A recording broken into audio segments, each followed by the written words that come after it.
साहब एक regular media है और वो एक रजिस्टर्ड रेगुलर मीडिया जिसके अंदर न्यूज़पेपर है, जिसके अंदर रेडियो है, जिसके अंदर टेलीविजन है, ठीक है। इसको कहते हैं रेगुलर एक मीडिया।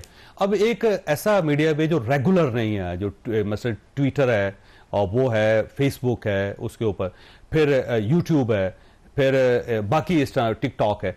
अब ये हम कैसे डिटरमिन करेंगे कि जो टिकटॉकर हैं वो भी जर्नलिस्ट हैं और जो रेगुलर मीडिया में काम करते हैं वो भी जर्नलिस्ट हैं? चर साहब, बड़ी टेक्निकल बात है, लेकिन जो पाकिस्तान का आइन है, आर्टिकल 19 और 19A, वो freedom of expression and freedom of speech की बात करता है। ठीक है। क्योंकि आइन बनाने वालों को ये भी मालूम है कि स्टैटिक तो होता कुछ नहीं है। कोई ज़माना था अखबारात ही थे। आप और मैं जिस एज में जर्नलिस्ट आए उस वक्त ये इलेक्ट्रॉनिक मीडिया नहीं था।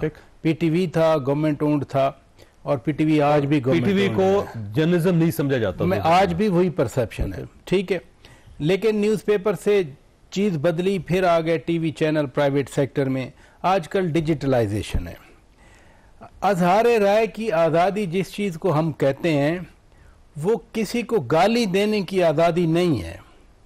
वो किसी की माँ बहन की तस्वीरें छापना या उनके बारे में अजीब अजीब ट्वीट करना, वो चाहे पीटीआई के हों, वो नून लीग वाले हों, ख़वातीन की बात कर रहा हूँ, वो पीपल्स पार्टी की हों, किसी की भी हों।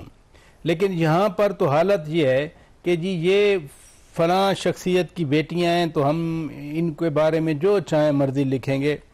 मैं एज एन इंडिविजुअल, मुझे नहीं पता मेरी प्रोफेशनल वो रिस्पॉन्सिबिलिटीज़ क्या हैं, लेकिन एक इंडिविजुअल, एक फ़र्द की हैसियत से मैं खुद जर्नलिस्ट हूँ, मैं इस चीज़ को एंडोर्स कभी नहीं कर सकता कि किसी की माँ बहन के बारे में सोशल मीडिया पे या टीवी स्क्रीन पे या अखबारात में लिखा जाए। इवन 19 और 19A में भी certain restrictions as imposed by law लिखा हुआ, और उसमें मोरालिटी भी है, सिक्योरिटी ऑफ पाकिस्तान भी है, उसमें जुडिशरी ऑफ पाकिस्तान भी है, फॉरेन रिलेशन भी हैं, ये सारी चीज़ें हैं। अब इसको स्ट्रीमलाइन कैसे करना है, इसमें जो थिन लाइन है वो कैसे बनानी है, जिनके बारे में जर्नलिस्ट हम लोग खड़े हों, क्या वो जर्नलिस्ट हैं जो ऐसी हरकतें करते हैं? ट्रस्ट मी, कोई जर्नलिस्ट जो वाकई जर्नलिस्ट है वो कभी ऐसा नहीं करेगा। वो कभी फेक न्यूज़ नहीं देगा, वो कभी फेक कमेंट्स नहीं देगा। मैं कहता हूँ फेक न्यूज़ से हट के जो सब्जेक्ट मैटर मैं जिसकी बात कर रहा हूँ, मैं भी सोशल मीडिया देखता हूँ कि जी फलां शख्सियत की बेटियाँ हैं, ये उसकी फ़ोटो हैं, और एक बंदा पकड़ा भी इसी तरह की जो सोशल मीडिया पोस्ट है उसको फॉरवर्ड करने से। अगर ये जर्नलिज्म है तो मैं जर्नलिस्ट नहीं हूँ। फिर अगर ये यार्ड स्टिक है, ये स्टैंडर्ड है जर्नलिज्म का, तो फिर हम जर्नलिस्ट नहीं हैं, हम ऑर्थोडॉक्स जर्नलिस्ट हैं। हम तो अपने एथिक्स का अब भी उतना ही ख्याल करते हैं जितना हम मिड 90s में आए हुए थे, कि डबल चेक करना है, डबल सोर्स चेक है। सर्टन हमारी स्किल्स हैं जो हम जर्नलिस्ट हैं। यहाँ ये हुआ कि जब यहाँ इस मुल्क में गेम्स की जा रही थी तो ऊपर से उतारे गए लोग जिनको पैराशूटर कहते हैं, वो पैराशूटर ने आकर, वो चूंकि एक एजेंडे से आए थे, उस एजेंडे के तहत उन्होंने वो मिक्स किया जो हर चीज ब्लर हो गई।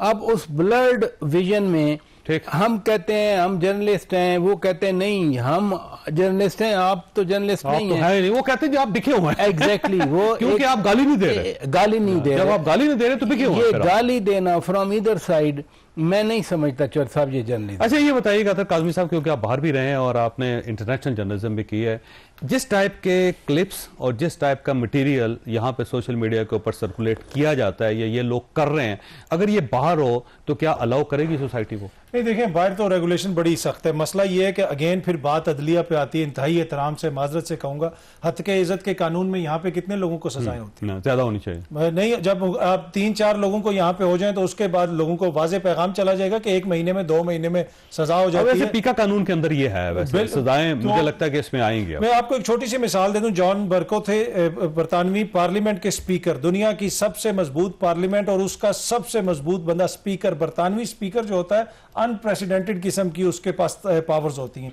उनकी एहलिया है सैली बर्को। उन्होंने एक शख्स के हवाले से सोशल मीडिया के ऊपर बातें चल रही थी और उनके ऊपर कोई इल्जामात लग रहे थे, तो उन्होंने जाके ट्वीट किया, ये 2011-12 की बात है, कि ये साहब क्यों ट्रेंड कर रहे हैं। उन साहब ने कहा मैं आपको बताता हूं। वो चले गए हाई कोर्ट में, हाई कोर्ट ने बुला लिया, उनका जी मैंने तो इनका नाम ही नहीं लिया। उन्होंने कहा जी उस वक्त सबको पता था कि क्या हो रहा है। उनके ऊपर जुर्माना भी हुआ, उनका ट्विटर अकाउंट भी बंद हो गया, और उसके बाद से आज तक कोई 13-14 साल हो गए, शायद अभी भी वो ट्विटर पे वापस नहीं आई है। तो मसला ये है कि वहां पे फिर आपकी अदालतों से आपको रिलीफ मिलता है। यहां पे ये है कि यहां पे कुछ लोग कुछ भी कहते रहे तो कुछ भी नहीं होता, कुछ लोग जरा सी बात करें तो उनको उठा लिया जाता है।